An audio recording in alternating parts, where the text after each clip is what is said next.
Saudari-saudara yang terkasih, pada salah satu pesta tabisan imam, ada umat yang mengatakan kepada saya, enak sekali menjadi pastor, jadi imam.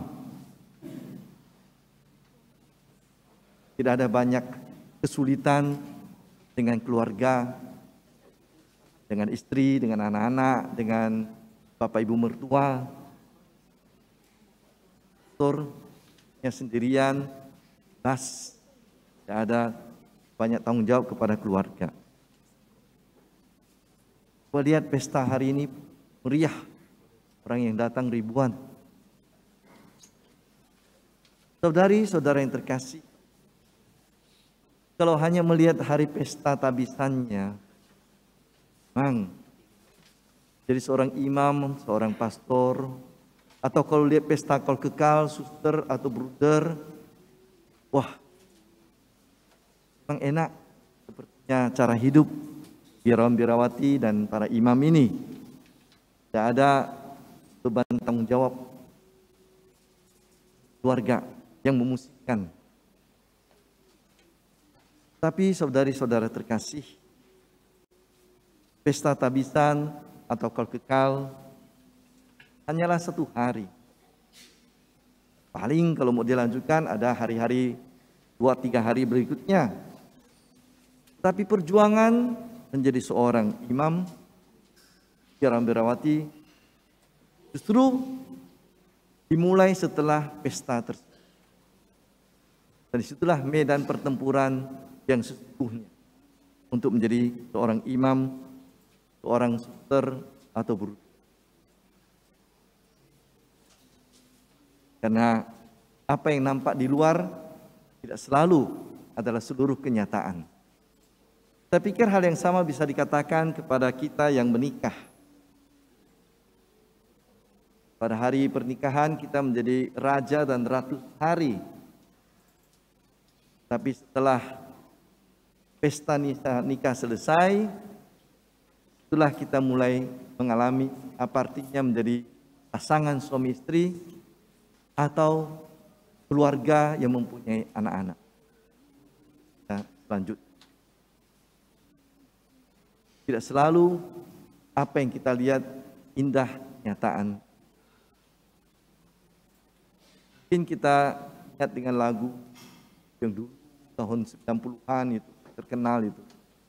Saya ingin menyanyikannya terus-menerus, tetapi tidak mungkin itu akan terjadi. Janganlah cepat berlalu. Kita bisa menyanyikannya terus, tetapi kita tahu bahwa pada saat kita menyelesaikan lagu tersebut, medan hidup kita yang sesungguhnya ada di depan kita. Demikianlah bacaan Injil yang kita dengarkan hari ini. Yesus membawa Petrus, Yakobus dan Yohanes naik ke gunung yang tinggi. Memang dalam kitab suci tidak disebut nama gunung tersebut. Ada yang mengatakannya Gunung Tabor. Oke, silakan, tradisi. Tapi ada juga gunung yang lain. Kitab suci tidak menyebut nama persis gunung tersebut. Jadi di atas gunung yang tinggi itu Yesus berubah rupa. Dan bukan hanya dirinya yang berubah rupa, suasana di sana sungguh-sungguh menjadi sangat mulia dan sangat indah, membahagiakan. Demikian rupa sehingga Petrus dan kedua murid lain mengatakan, alangkah indahnya kita tinggal di atas gunung ini. Mari kita tinggal, saya buat 3 tenda untukmu. 1 untuk engkau, 1 untuk Musa, 1 untuk Elia.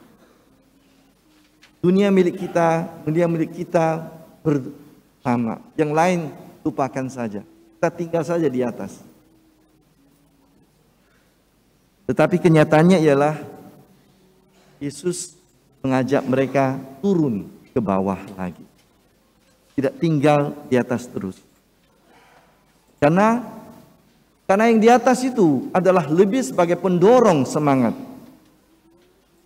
Pemberi kekuatan, peneguhan atas misi Yesus, atas tugas Yesus. Tetapi tugas Yesus, misi Yesus tidak tinggal di atas gunung. Tidak berbahagia sendirian dalam dirinya.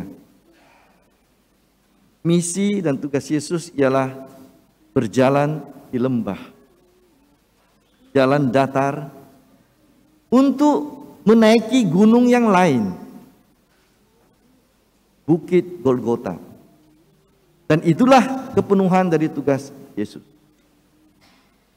Yesus tidak bermalas-malasan di atas menikmati kebahagiaan sendiri, tetapi ia mengajak para muridnya, mari kita turun, kita berjalan ke Yerusalem, dan di sanalah Sang Mesias akan dianiaya, tangkap, disalibkan, wafat untuk keselamatan manusia. Dari gunung yang tinggi, gunung kemuliaan kita sebut, Yesus harus turun berjalan menuju bukit dan gunung penderitaan, pengorbanan. Tetapi yang dijalankan dengan kerelaan dan cinta kasih. Golgota.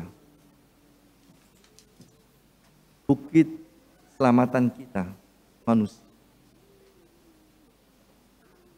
Jadi kemuliaan yang dialami oleh Tuhan, kebahagiaan yang kita alami dalam pesta dan puncak-puncak hidup kita, tidak seharusnya membuat kita terlena, terpesona dan kemudian malas untuk berjuang. Tetapi justru sebagai dorongan semangat dari Tuhan, dukungan peneguhan dari Allah, inilah putraku yang terkasih, kepadanya lah aku berkenan. Kita menyadari bahwa sungguh di sanalah Yesus mendapatkan peneguhan kembali dari Allah. Ketika dia dibaptis juga dikatakan kata yang sama, inilah putraku, kepadanya lah aku berkenan. Dan di atas gunung yang tinggi, inilah putraku yang terkasih, kepadanya lah aku berkenan. Yesus diteguhkan untuk turun gunung, berjalan menuju gunung yang lain, Bukit Golgota. Jadi puncak-puncak gunung, puncak-puncak kebahagiaan, penguatan dari Yesus memberikan kepadanya kekuatan untuk melangkah dalam menjalankan tugasnya untuk mencintai kita dan mengorbankan dirinya sampai mati. Demikian juga dalam bacaan pertama kita lihat Abraham janjikan oleh Allah 3 hal. Tanah, keturunan yang banyak, dan menjadi berkat. Janji yang membahagiakan dan hebat bagi seorang manusia biasa. Tanah yang luas, keturunan yang banyak, dan menjadi berkat bagi semua orang. Dan memang kita tahu bahwa Abraham menjadi bapa bangsa bagi 3 agama besar sekarang. Yahudi, Kristen, dan Islam. 3 agama ini mengakui Abraham sebagai bapak kaum beriman. Tetapi kita tahu bahwa Abraham mencapai status ini bukan dalam waktu 1 hari. Dalam keadaan mulus. Janji tanah kepada Abraham oleh Allah terpenuhi setelah berapa tahun setelah Abraham mendengarkan janji tersebut. Ia mendengarkan janji itu pada usia 75 tahun. Dan ia baru memiliki tanahnya yang pertama sebagai miliknya. Dan itu pun bukan tanah untuk tinggal. Itu tanah yang dibelinya untuk kuburan istrinya Sarah pada usia 120 tahun. Jadi dia harus menunggu 40 tahun lebih untuk pemenuhan janji tanah. Keturunan yang banyak. Dia mendapat janji usia 75 tahun. Dan Ishak, anaknya yang tunggal, anaknya yang satu-satunya, bukan satu-satunya, ada satu lagi dari Ismail, tapi dari Hagar. Tapi anak yang sungguh-sungguh menjadi janji Allah kepadanya dan kemudian menurunkan bangsa Yahudi. Itu baru didapatnya pada usia 100 tahun. Dia harus menunggu 25 tahun untuk mendapatkan Ishak, anaknya itu. Menjadi berkat dalam hidupnya, dia harus berjuang, berperang, dan terancam bahaya berkali-kali. Sampai dia kadang-kadang harus tanda petik semacam menipu untuk menyelamatkan dirinya. Jadi janji Allah kepada Abraham itu pun harus dijalani dengan susah payah, dengan perjuangan dan dengan iman. Hingga akhirnya memang sungguh-sungguh dia menjadi bapa bangsa bagi 3 agama besar ini sekarang. Jadi saudari-saudara terkasih, kita semua mempunyai puncak-puncak kehidupan kita. Hal-hal yang membahagiakan kita. Perkawinan, lulus dari kuliah, mendapat kerja, atau ulang tahun pada tahun tertentu, atau peristiwa-peristiwa khusus lainnya. Tapi semua itu bukanlah seluruh hidup kita. Itu semua hanyalah momen-momen untuk menguatkan, memberi kepeneguhan kepada kita, supaya kita siap berjalan dalam medan pertempuran dan perjuangan yang sesungguhnya. Supaya kita turun gunung dan berani berjalan ke depan dengan mengandalkan bantuan dari Tuhan. Dengan meyakini bahwa Ia menyertai kita. Bahwa Ia tidak meninggalkan kita. Kalau kita menghadapi kesulitan, kalau kita menghadapi tantangan godaan, Ia ada bersama dengan kita.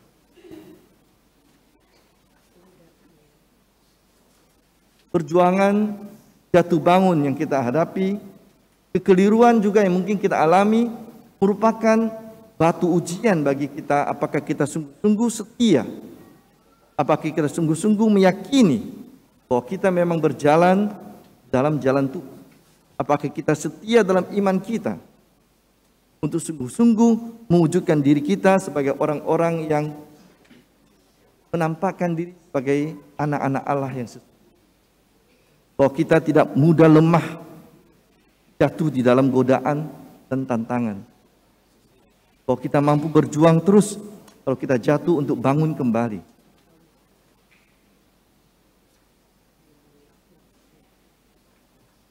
Tuhan memberikan kepada kita suatu jalan supaya kita kuat, supaya kita mampu melangkah. Itu adalah bagian terakhir dari sabda Tuhan kepada Petrus, Yakobus, Yohanes. Inilah putraku yang terkasih, kepadanya lah aku berkenan, dengarkanlah. Tuhan tidak meninggalkan kita, sebab Ia memberikan Yesus anaknya untuk menyertai kita. Seperti Ia menyertai Yesus dalam perjalanan ke Bukit Golgota, Ia pun memberikan Yesus yang sama menyertai kita dalam perjalanan hidup kita. Dalam medan pertempuran kita masing-masing sebagai anak-anak Allah. Karena itu kita membuka telinga kita mendengarkan suara Tuhan. Kita membuka hati kita untuk meneguhkan tekad kita untuk berjalan bersama dengan Yesus. Dan kita memperkuat kaki dan tangan kita untuk menjalankan apa kehendak Tuhan. Kita mempunyai banyak contoh. Bunda Maria. Kebahagiaan Bunda Maria bukan terletak pada dia menjadi ibu dari Yesus secara fisik, tapi kebahagiaan dari Maria terletak pada kerelaannya mendengarkan sabda Tuhan dan melakukannya. Siapakah ibuku? Ibuku ialah mereka yang mendengarkan sabda Tuhan dan melakukannya. Kata Yesus, pujian kepada Maria. Tentu Yesus sendiri adalah contoh lain yang sama tentang orang yang berani mendengarkan sabda Allah dan melakukannya sampai saat terakhir. Bukan kehendakku ya Tuhan, tapi kehendak-Mu lah yang terjadi. Dan demikian juga banyak contoh dari orang-orang kudus lain yang justru menampakkan kesetiaan mereka, perjuangan mereka di dalam kesulitan. tetapi mereka mampu mengatasinya ketika mereka tetap setia menjalankan kehendak Tuhan, setia dalam mendengarkan suara Tuhan dan melakukannya. Karena itu saudari-saudara terkasih, Tuhan selalu memberikan kepada kita berbagai puncak, entah itu kecil, entah itu menengah, entah itu besar, supaya kita mampu menjalani perjalanan hidup kita sebagai orang beriman, lembah kita, dan juga mungkin bukit Golgota kita masing-masing dalam memberikan diri kita kepada keselamatan orang lain, kepada keluarga kita, kepada orang-orang yang kita cintai, kepada sesama kita, dalam mengorbankan diri kita juga dalam cara kita masing-masing. Dan setiap hari Minggu yang kita rayakan Ekaristi adalah sebenarnya juga puncak kemuliaan yang diberikan Tuhan kepada kita. Ia hadir dalam sabda, ia hadir di dalam tubuhnya yang kita terima dengan seluruh diri kita, dan itu menjadi kekuatan bagi kita untuk berjalan 1 minggu lagi ke depan, untuk mengatasi berbagai kesulitan, untuk mewujudkan berbagai impian kita yang indah, untuk memberikan contoh kepada dunia apa sesungguhnya menjadi anak-anak Allah yang sejati. Dan kita mau dalam hati kita, setiap kali kita keluar dari gereja, turun dari gunung, turun dari puncak yang membahagiakan, kita akan kuat berjalan bersama dengan Kristus, setia bersama dengan Tuhan untuk menjadi sungguh-sungguh anak-anak Allah yang sejati. Amin.